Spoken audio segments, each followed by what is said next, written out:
At sa tagpong ito ay naglalakad kami papunta sa aming next destination.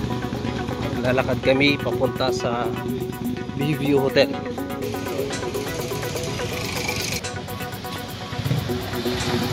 Ito yung inakyat namin kanina. Yun o, taas.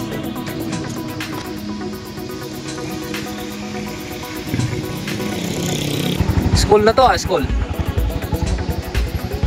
Ayan o. School.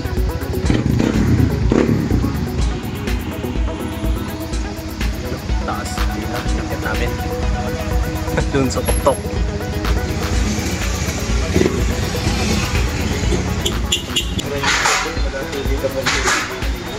Ayun. DWAA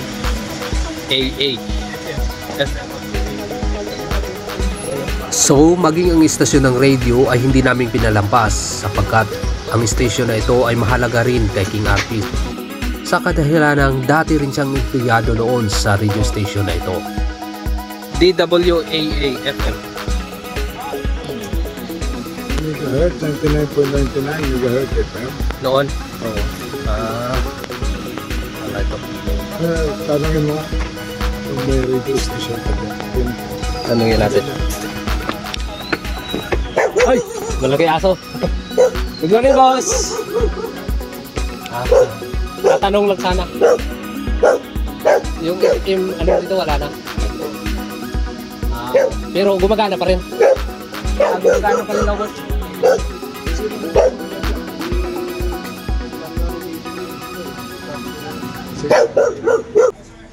Hello, morning sir. Good morning, sir. Good morning. Ano sir? Ako dati na mamahalan ito kaya sa video complex. Ano yung pinalitan ng radio? 2019 pa ako dito sir. Mukha kasi pa pala ako. Ay kayo mag-dati kayo nag-DJ dito sir. Hindi ako nagpangit sa dito kaya daw yung medyo ay So yung pangalan niyo sir? Pero puno pa dapat. Video pa yun. Dito, hotel complex yan. Rinilip ko pa lang yan. Noon, hindi pa pa niya ng munisipyo. Hindi pa video ng director. Hindi pa ako ng So kayo sir? Sino pinalitan mo yun? Si Payat? Si Kuat. Yung maliit. Yan pero magaling mo. Ano yung matangkad?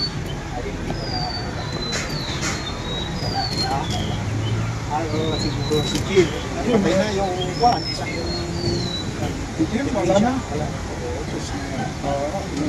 Si Hector, yung taga-Kwan, taga-Bagyo, yung nagtatapit ng mga ilaw.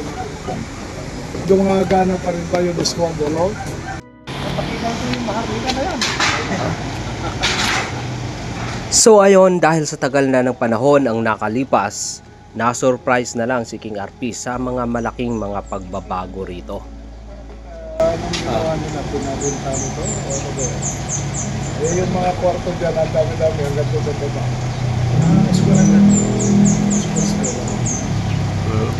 School na.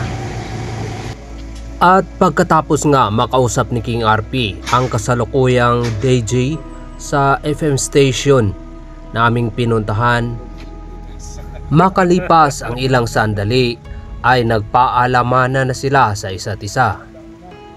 Sa kadahilanang napakarami pa naming destination na dapat mapuntahan rito sa La Union. Kaya naman maraming salamat sa iyo, Mr. DJ. Up next, pupuntahan naman namin ang tanging nag-iisang gusaling nakapangalan kay Mr. Marcos, na kung saan ay walang ibang nagpatayo nito kundi si King RP.